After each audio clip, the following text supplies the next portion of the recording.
Okay, now we're gonna strap in your your imagination. Okay, I'm calling your imagination into the play. Okay, and again, that using your imagination daily is the type of stuff that keeps you in alignment with innocence. Okay, most people are living in the real world so much, in the physical world, and doing things in action every day in physical, that you can't be in your innocence anymore. That's what makes you impure, because now you're just walking around believing all the shit you see with your eyeballs all the time.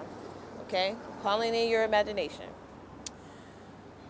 There is something called timeline jumping. You can be a jumper. There's a movie called Jumper. And if you ever watch the movie, you notice that the boy was able to go anywhere that he put his eyes on.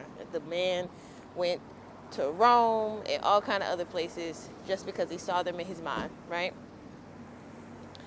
That number one works because he had something called an eidetic memory. I have an eidetic memory. If I see something, I can hold it in my imagination, and then I can use that for later purposes. Okay, Ichabod Crane in the series Sleepy Hollow also had an eidetic memory. Okay, it's called a photographic memory now, but it used to be called eidetic memory.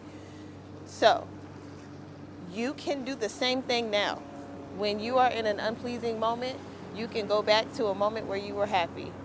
It's called timeline jumping. It's not your physical body jumping timelines, it's your spirit and it's your mind and it's your imagination and your soul.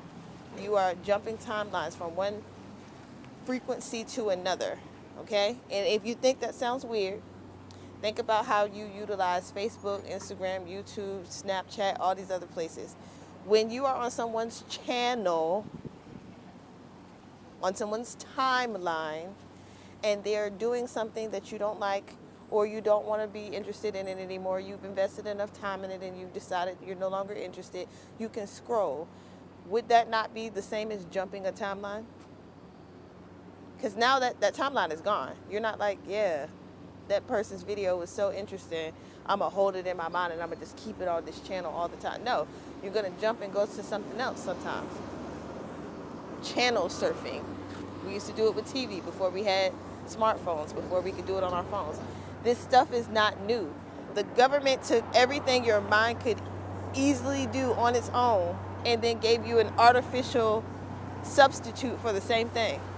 They didn't want you jumping in your mind and going places and doing things and traveling and this, that, and the third. They decided that they wanted you using the dummy box. Okay? That's what TV used to be called. Jumping timelines, moving from the Simpsons to the news to the, this, that, and the third, instead of going places in your mind, researching things and doing things that are of substance.